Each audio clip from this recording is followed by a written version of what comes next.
θέλετε. Είναι μοσχαράκι γιουβέτσι το οποίο το λύνει τσουκαλάκι πύλινο αυτή τη στιγμή στο φούρνο και έρχεται είναι μυζίτρα ξερή ή χωρίς μυζίτρα πάνω, ό,τι θέλετε εσείς.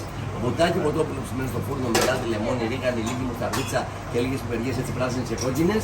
Και δίπλα του πέρα πολύ ωραία σουπιά κρασάτι με κρεμμυδάκι. Αυτή είτε γίνεται ορεκτικό είτε γίνεται κυρίως πιάτο με σπαγγέτι, με πένες ή με ρύζι πάνω σε αυτό. Δίπλα σε αυτό όπως είναι. Λοιπόν, μουσακάς εδώ πέρα πάνω. Εδώ πέρα είναι μελιτζάνα σαγανάκι, συνήθως για ορεκτικό που είναι και λίγο πικάντικη η σαλτσούλα της. Πιπεριές τουρσί, τις κάναμε σουβλάκι, μπαίνουν ψισταριά με σκορδό σαλτσα επάνω για ορεκτικό κάτι τέτοιο. Δίπλα είναι στήρο κροκέτες, είναι διορεκτικό και αυτό. Εδώ πέρα είναι συνήθεια κυρίως πιάτο με πολύ ωραίο φιλέτο σολομού, ψημένο στο φούρνο με ελαιόλαδο, λάδι τρούφας, καρότο, κολοκύθι και σαφράνο. Δίπλα είναι και φτεδάκια τα οποία όμως είναι σαν να κάνουμε το κεμπάπ με πρόβιο και χοιρινό και λίγο μοσχαρίσιο, αλλά είναι με κόκκινη σάλτσα και βασιλικό σήμερα στο φούρνο. Και δίπλα είναι πρασοτηρόπιτα, είναι η πίτα ημέρας, είναι διορεκτικό κάτι τέτοιο.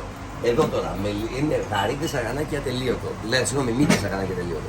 Αυτό δηλαδή είτε τελειώσει το τσουκαλάκι το πύλινο με φέτα, εγώ τη φέτα σαν ορεκτικό, είτε είναι τιμή σάλτσα για σπαγγέτι, για πένες, για ρύζι, πάλι ο τραβάει η ορεξούλα σας. Έχουμε τώρα εδώ πέρα σπετσοφάι, πικάντικο, γίνεται και ορεκτικό και κυρίως πιάτο. Συνεχίζουμε με κοτόπουλο φιλέτο με σάλτσα ημέρα, στο οποίο είναι με μουστάρδα, κρεμαγάλακτος μουστάρδα. Συνεχίζουμε εδώ πέρα με αρνάκι φρέσκο, λαδορίγανη, μαγειρευτό στην κατσαρόλα. Να μην τα πω και εγώ μία μόνο στα παιδιά. Έτσι. Να μου γίνει αποθυμένο. Μοσχαράκι παστιτσάδα, κοκκινιστό, κανονικά είναι με πένες, εννοείται και με ό,τι άλλο γουστάρετε.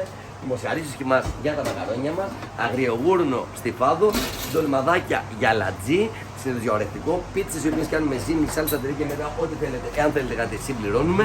Και έχουμε τώρα φαγκρί, τσιπούρα, λαβράκι. Παιδιά, όλα φρέσκα, απλά είναι όλα ακτιοκαλλιέργειες, έτσι, να είμαστε και ειλικρινοί. Για ψισταριά, σε όλα, χαμός θα γίνει. Και έχουμε τώρα... Στον αντένα, στο κεντρικό δελτίο.